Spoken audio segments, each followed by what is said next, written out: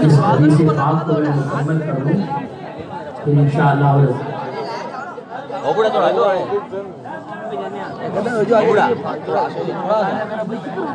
جو جہاں ہے وہیں بیٹھ جائے، سب لوگ بیٹھ جائیں، جو جہاں ہے وہیں بیٹھ جائے، لیکن کسی کے سر پہ نہیں آتا، ایک غلط ہوتا ہے۔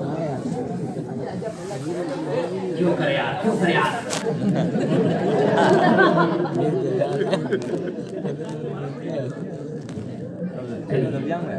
اللہ رب محمد صلی اللہ علیہ وسلم، نحن عباد محمد صلی اللہ علیہ وسلم۔ آپ ذرا غور کریں، یہ رسول پاک سید عالم صلی اللہ تعالی علیہ وسلم مدینہ شریف میں تشریف فرما ہے، وہیں پر یہ حدیث پاک بیان فرما رہے ہیں، ساری امت جائے گی۔ اب حضرت موسیٰ کے پاس سے جب حضرت موسیٰ حضرت عیسیٰ کا ایڈریس دے دیں گے، وہاں کا پتہ دیں گے کہ فرمائیں گے اذهبوا الی غیری، اذهبوا الی عیسیٰ، تم عیسیٰ کے پاس چلے جاؤ۔ جب تمام امت حضرت عیسیٰ کی بارگاہ میں عرض بردار ہوگی، عرض کرے گی حضور آپ کو رب تبارک و تعالیٰ نے جبرائیل کی بھوک سے پیدا فرمایا ہے، رب تبارک و تعالیٰ نے آپ کو وہ قدرت عطا فرمائی کی ماں کی گود میں آپ نے لوگوں سے کلام کیا ہے، کیا آپ نہیں دیکھ رہے ہیں کہ ہم کیسی مصیبت میں ہیں؟ آپ ہماری سفارش کر دیجئے، آپ ہماری شفاعت کیجئے۔ حضرت عیسیٰ علیہ الصلوۃ والتسلیم وہاں ارشاد فرما دیں گے رب تبارک و تعالیٰ کو ہم نے اس سے پہلے ایسا جلال میں نہیں دیکھا ہے، ایسا غضب میں نہیں دیکھا ہے، نہ ہی آئندہ رب تبارک و تعالیٰ ایسے جلال میں آئے گا۔ اذهبوا الی غیری، اب وہاں سے ہمیں پتہ ملے گا، تمام امتیں وہاں پر ہے۔ اذهبوا الی غیری، اب بتایا جائے گا، اذهبوا الی محمد، رسول پاک کی طرف بھیجا جائے گا، اب وہاں سے کہیں اور نہیں۔ یہی تو علامہ حسن رضا صاحب کہہ رہے ہیں کہ اذهبوا الی غیری، اور نبی کے زبان پہ ہوگا اذهبوا الی غیری، میرے حضور کے لب پہ آنا رہا ہوگا، تمہارے لیے آؤ میں تمہارے لیے۔ سوچے اب حضرت رسول پاک صلی اللہ علیہ وسلم کی بارگاہ میں تمام امت پہنچے گی، اب رسول پاک فرماتے ہیں کہ جیسے ہی لوگ میرے پاس آئیں گے عرض کریں گے کہ آپ کو یا رسول اللہ، یا محمد صلی اللہ علیہ وسلم، یا رسول اللہ صلی اللہ علیہ وسلم، آپ کو رب تبارک و تعالیٰ نے خاتم الانبیاء بنایا ہے، آپ دیکھ رہے ہیں ہم پر کیسی مصیبت پڑی ہے، آپ ہماری شفاعت کر دیجئے، آپ ہماری سفارش کر دیجئے۔ رسول پاک وہاں منع نہیں فرمائیں گے، اب ارشاد فرماتے ہیں جیسے ہی لوگ مجھ سے کہیں گے میں اٹھ کر وہاں سے عرش الہی کے نیچے آ جاؤں گا اور سجدے میں سر رکھ دوں گا، سجدے میں سر رکھوں گا، اس کے بعد رب تبارک و تعالیٰ میرے دل کو کھول دے گا اور ایسی ایسی عبادتوں کا القاء فرمائے گا، ایسی ایسی عبادتیں میرے دل میں انڈیلے گا، ایسی ایسی عبادت و ریاضت کے کلمات عطا فرمائے گا کہ میں رب کی عبادت کروں گا، نہ مجھ سے پہلے کبھی کسی کو ایسے الفاظ اور ایسی عبادت و ریاضت کے کلمات رب تبارک و تعالیٰ نے کسی کو عطا نہیں فرمائے، مجھے عطا فرمائے گا اور میں سجدے میں